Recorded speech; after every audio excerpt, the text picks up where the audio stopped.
Hello viewers, welcome to 3R classes. घटना चक्र पूर्वावलोकन इतिहास हम लोग कर रहे थे और हम लोगों का टॉपिक चल रहा था ब्रिटिशर्स का भारतीय अर्थव्यवस्था पर क्या प्रभाव पड़ा था।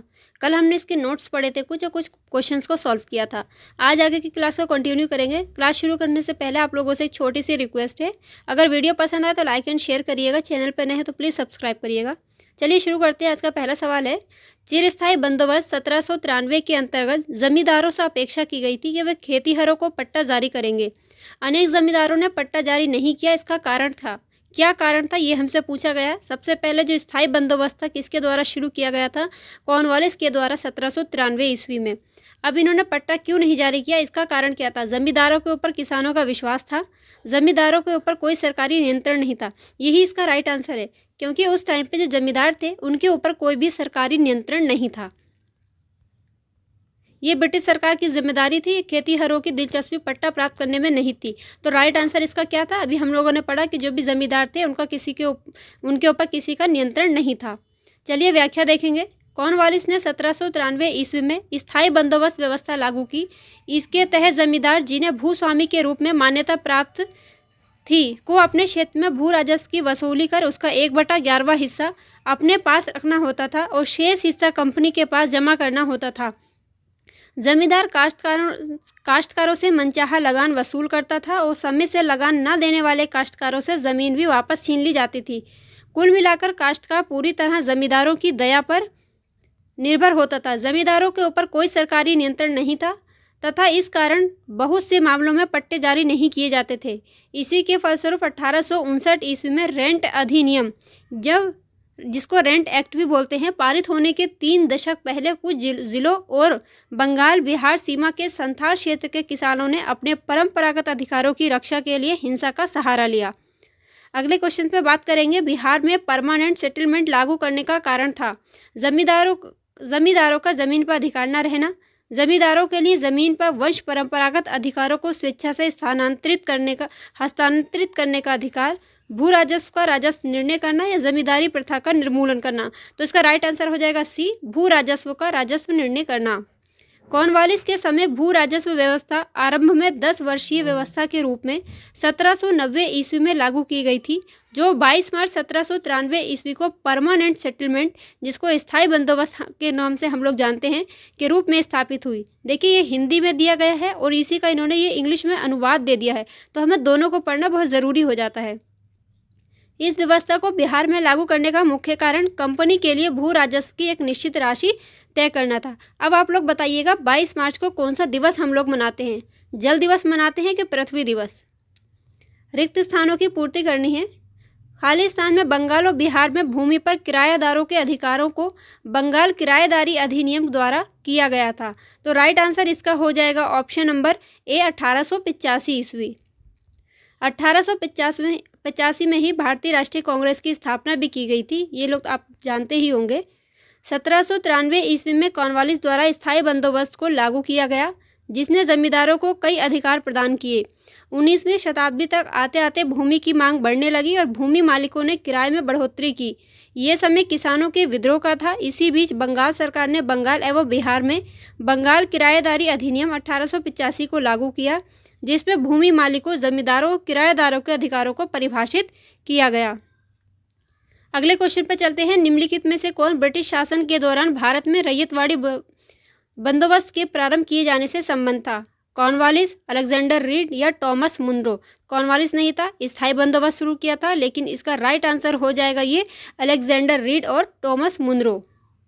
रैयतवाड़ी बंदोबस्त अंग्रेजों द्वारा भारत में भू राजस्व वसूली हेतु लागू की गई एक प्रणाली थी।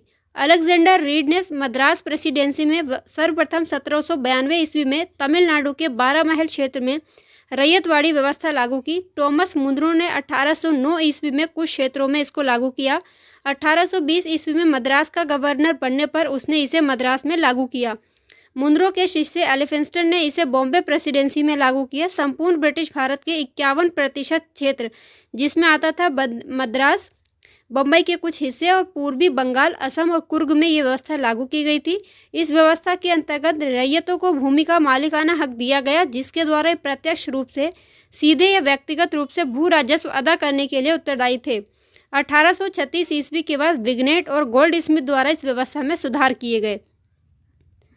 भू राजस्व की स्थायी बंदोबस्त एवं रैयत प्रणाली क्रमशः शुरू की गई थी। जो भू राजस्व की स्थायी बंदोबस्त प्रणाली थी वो शुरू की गई थी बंगाल में, और जो रैयतवाड़ी व्यवस्था थी वो शुरू की गई थी मद्रास में, यानी दक्षिण भारत में।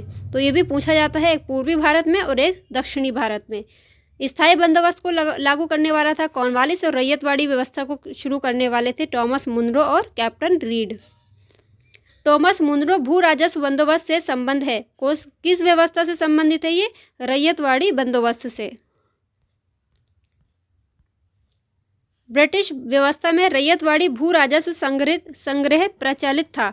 कहाँ पर प्रचलित था? पश्चिमी भारत में और दक्षिणी भारत दोनों में, क्योंकि ये बंबई में भी था और मद्रास में था। मद्रास के रैयतवाड़ी बंदोबस्त से कौन संबंधित रहा था? जो मद्रास का रैयतवाड़ी बंदोबस्त था उससे संबंधित था कैप्टन मुनरो। रैयतवाड़ी व्यवस्था या प्रथा प्रारंभ की गई थी किसके द्वारा? मुनरो और कैप्टन रीड के द्वारा। अंग्रेजों ने रैयतवाड़ी बंदोबस्त कहाँ लागू किया था? बंगाल प्रेसिडेंसी में, मद्रास में, बंबई में। मद्रास और बंबई प्रेसिडेंसी में। तो राइट आंसर इसका हो जाएगा मद्रास और बंबई प्रेसिडेंसी में। अंग्रेजों ने रैयतवाड़ी व्यवस्था सर्वप्रथम प्रारंभ की थी। सबसे पहले इन्होंने मद्रास प्रेसिडेंसी में शुरू की गई थी, उसके बाद में इसका विस्तार बंबई प्रेसिडेंसी में भी हुआ था। रैयतवाड़ी बंदोबस्त के संदर्भ में निम्नलिखित कथनों पर विचार कीजिए। किसानों द्वारा लगान सीधे सरकार को दिया जाता था। सरकार रैयत को पट्टा देती थी। कर लगाने के भूमि के पूर्व भूमि का सर्वेक्षण और मूल्य निर्धारण किया जाता था। इसकी ये विशेषताएं हैं, इसमें से कौन सा सही है? तो हम लोग देखेंगे 1, 2, 3, ये तीनों ही सही हैं। दक्षिण भारत में उत्तर भारत की तरह बड़े बड़े भूखंडों एवं बड़े जमींदारों के अभाव में रैयतवाड़ी व्यवस्था को लागू किया गया। इस व्यवस्था का सूत्रपात कैप्टन रीड और टॉमस मुनरो ने किया था। रैयतवाड़ी व्यवस्था के तहत किसानों को अपनी जमीन का मालिक माना जाता था, जो सीधे सरकार को कर देते थे। कर का निर्धारण भूमि का सर्वेक्षण करने के बाद किया जाता था। भूमि सर्वेक्षण के बाद लगान के लिए किसान और सरकार के बीच एक समझौता होता था। किसान की सहमति के बाद उसे पट्टा दिया जाता था, जो भूमि पर उसकी निजी संपत्ति का प्रमाण होता था। अगले क्वेश्चन पे चलते हैं। वे प्रथा जिसके तहत किसान स्वयं भूमि का मालिक होता था और सरकार को भू राजस्व के भुगतान के लिए जिम्मेदार माना जाता था। यह माना जाता है वो कौन सी व्यवस्था थी? रैयतवाड़ी व्यवस्था थी। रैयतवाड़ी प्रथा के अंतर्गत किसान स्वयं भूमि का मालिक होता था और सरकार को भू राजस्व के भुगतान के लिए जिम्मेदार माना जाता है। नीचे 2 कथन दिए गए हैं, इनमें एक कथन ए और कारण आर कहा गया है। इसमें देखेंगे ब्रिटिश सरकार ने भारत के अलग अलग भागों में भू राजस्व की अलग अलग व्यवस्था लागू की थी। इससे भारतीय किसानों में अलग अलग वर्ग बन गए। नीचे दिए गए कूट से सही उत्तर का चुनाव हमें करना है। ये हो जाएगा ए और आर दोनों सही हैं। आर ए की सही व्याख्या भी करता है। ब्रिटिश सरकार ने भारत के अलग अलग भागों में भू राजस्व की अलग अलग व्यवस्था लागू की थी। ये व्यवस्थाएं थी स्थायी बंदोबस्त प्रणाली, रैयतवाड़ी व्यवस्था और महालवाड़ी पद्धति। ये तीनों अलग से भी पीसीएस एग्जाम में पूछी जाती हैं। ये किस क्षेत्र में शुरू की गई थी और किन के द्वारा और इसका क्या काम था, इसलिए आप इनको अच्छे से याद करिएगा। स्थायी बंदोबस्त व्यवस्था बंगाल, बिहार, उड़ीसा तथा उत्तर प्रदेश के वाराणसी तक के क्षेत्र में लागू थी।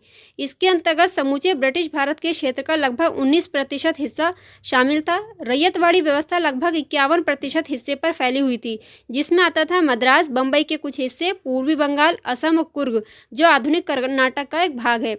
ये प्रणाली यहाँ पर लागू थी। महालवाड़ी पद्धति लगभग 30% हिस्सा इससे प्रभावित था। संयुक्त प्रांत, जिसको हम आज उत्तर प्रदेश के नाम से जानते हैं, मध्य प्रांत तथा पंजाब, कुछ परिवर्तनों के साथ ये पंजाब में भी लागू थी। अतः स्पष्ट है कि इससे भारतीय किसानों में अलग अलग वर्ग बन गए थे। अतः कथन और कारण दोनों सत्य हैं तथा कथन कारण की सही व्याख्या भी करता है। पंजाब भूमि हस्तांतरण अधिनियम कब पारित किया गया था? ये किया गया था 1900 ईस्वी में।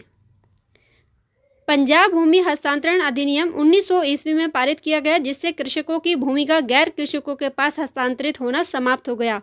असम में सर्वप्रथम चाय कंपनी की स्थापना कब हुई थी? असम में चाय कंपनी की स्थापना सबसे पहले 1839 ईस्वी में हुई थी। देखिए, हाल ही में पूछा हुआ क्वेश्चन है, बहुत अच्छा है। असम में सर्वप्रथम चाय कंपनी की स्थापना 1839 ईस्वी में हुई थी। यह कंपनी 5 लाख रुपए की पूंजी के साथ इंग्लैंड में स्थापित की गई थी तथा नजीरा, असम में इस कंपनी का मुख्यालय था। द असम कंपनी भारत की सबसे पुरानी व्यावसायिक चाय कंपनी है जो वर्तमान में भी कार्यरत है।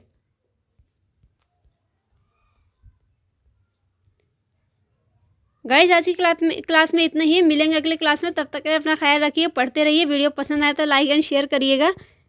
कामयाबी ज़रूर मिलेगी। बाय।